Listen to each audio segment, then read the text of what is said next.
For years, the experiences of Black women, trans people, and non-binary people have been excluded in the fight for reproductive rights.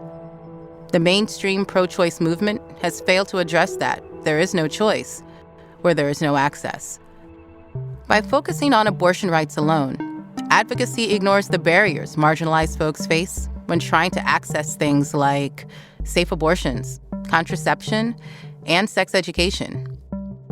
In 1994, a group of Black women coined the term reproductive justice when they noticed there was little mention of health services like pre- and postnatal care, fibroid screenings, or STI testing in healthcare reform, and little understanding of how things like income, housing, and the criminal justice system affect Black women's reproductive choices.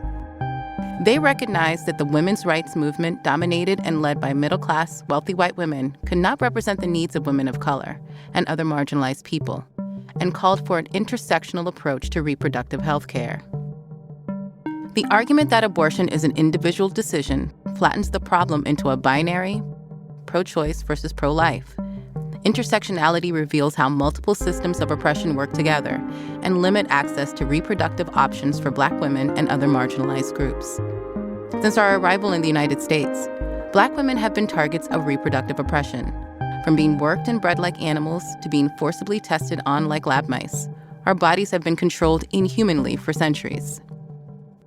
In the 1900s, a new strain of racism emerged called eugenics, a pseudoscience devoted to proving white racial superiority, which led to the forced sterilization of many women of color.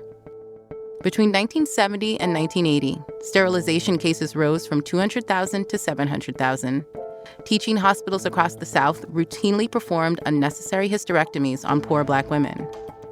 In 1973, Minnie Lee and Mary Alice Relf were just 12 and 14 years old when they were sterilized without consent under a federally funded program.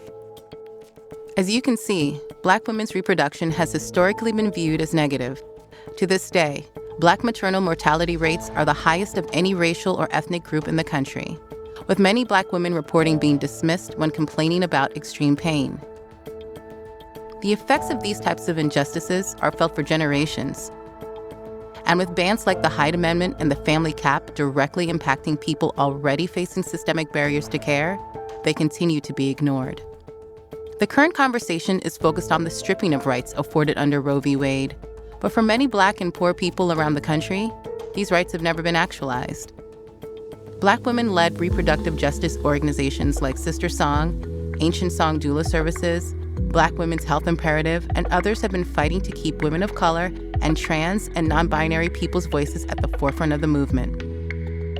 It's time we shift the conversation to what needs to change and address the social, political, and economic inequalities impacting a woman's ability to access reproductive health care. It's not enough for abortion to remain legal. In order to truly have reproductive justice, we need to address all the issues involved. To learn more and take action, visit liberatedbodies.org.